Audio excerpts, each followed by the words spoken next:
Since the time when only native peoples traveled the waterways of this continent, the Niagara Falls and the turbulent Niagara River with its narrow gorge have been a formidable barrier to easy movement of supplies and people.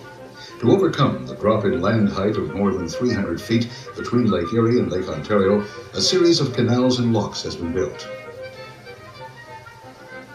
Even so, tight fits in the crowded waterway at the turn of the century, due to a steady increase in the size of lake freighters and ocean-going vessels, quickly led to the need for yet another canal, the basis for today's major waterway.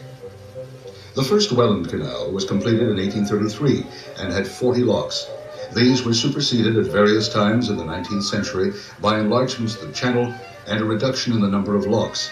The route for the present canal became virtually a straight line, 26 miles long, between the two lakes.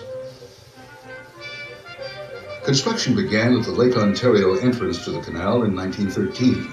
As the old winding route was being straightened, digging of the new channel often took place within sight of the old.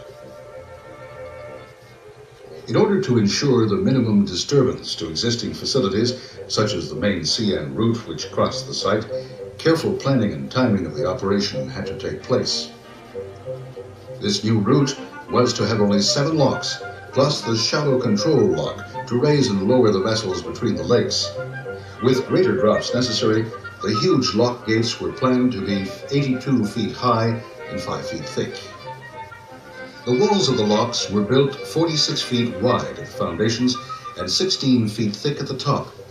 Within them were the massive water siphon culverts that allowed the movement of water from one side of the gates to the other.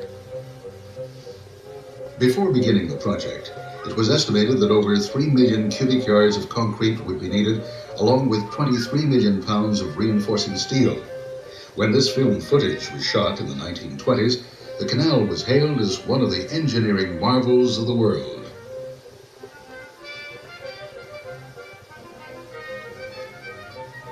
As construction proceeded, the rerouting of vehicular traffic in the area of Thorold became a nightmarish series of traffic diversions, threading their way between the old, new, and present canals.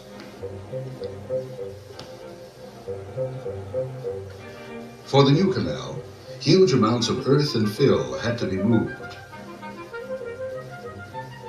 And in order to keep traffic moving freely for many years, the new waterway was dug 200 feet wide at the bottom, spreading to 300 feet at the waterline. To help in the construction, a special railway system had to be built that was movable as the work progressed. These tough little 40-ton locomotives were put to work, helping to cut and level the new landscape. Equipped with large blades attached to the front of the engine, they excavated 53 million cubic yards of earth and moved over 9 million cubic yards of rock. Some of this was crushed on the site in a huge rock crusher which could deal with 2,000 tons a day.